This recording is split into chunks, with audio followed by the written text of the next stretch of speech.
महापुरुषों बड़े ही प्यार से कहिए धन निरंकार जी। महापुरुषों कई वर्ष पहले की बात है। किसी दैनिक कार्य के कारण कहीं सवेरे सवेरे जाना था।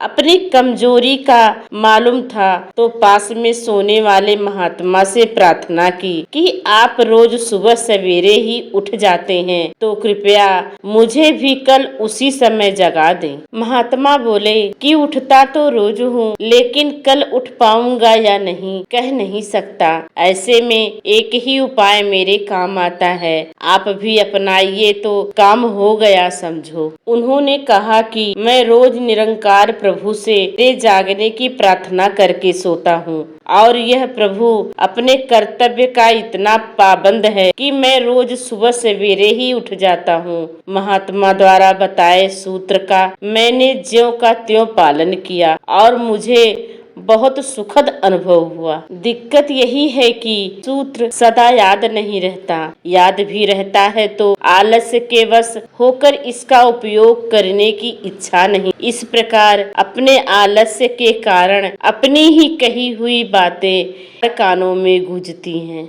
जैसे बचपन में शिक्षक महोदय के थप्पड़ की आवाज गूंजा करती थी। प्रातःकाल विलंब से उठने के फलस्वरूप सत्संग में न पहुंच पाने के कारण दयालु सतगुरु कभी प्रताड़ित नहीं करते। सहृदय संत भी कभी नहीं डांटते, लेकिन अपनी ही कही बातें प्रताड़ित करती हैं। भीतर से बार बार यही आवाज आ रही थी कि सेवक कौन है, तू जो सोया हुआ था या वह जो जगाने के लिए जागा हुआ था।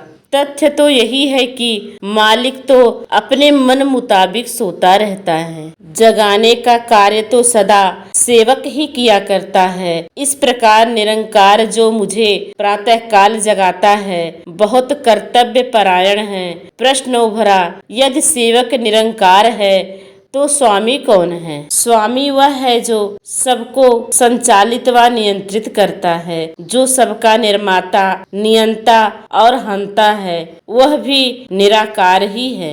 निराकार ही इस सृष्टि से पहले था। इसी ने सृष्टि की रचना की, जल पर पृथ्वी बनाई, पृथ्वी पर जीवन बनाया, जीवन बनाया तो मृत्यु भी बनाई और सृष्टि का अंत करने के लिए प्रलय बनाई। यही तो सब कुछ करने व करवाने वाला है। यह निरंकार ही स्वामी है। सेवक भी निरंकार है और स्वामी भी निरंकार है, परंतु वह कौन है जो निरंकार के समक्ष प्रार्थना नहीं करता और कई बार जानबूझकर इसकी सत्ता को अनदेखा कर देता है? वह है मन। मन जिसे हम अपना मानते हैं। यदि ब्रह्म ज्ञान प्राप्ति के समय किए गए प्रण के अनुसार हम इसे अपना न मानकर प्रभु को समर्पित कर दे तो फिर सुखद परिवर्तन हो सकता है। तब फिर कभी प्रताड़ना वाली परिस्थितियां उत्पन्न ही नहीं हो सकती। आलस्य हम पर हावी नहीं हो सकता और हम अपने ही द्वारा की जाने वाली प्रताड़ना से बच सकते हैं। काश ऐसा हो पाए, मन ही स्वामी को समर्पित हो जाए ताकि हम सुख संतोष की अवस्था में विचरण कर सके। महापुरुषों बड़े ही प्यार से कहिए धन निरंकार जी।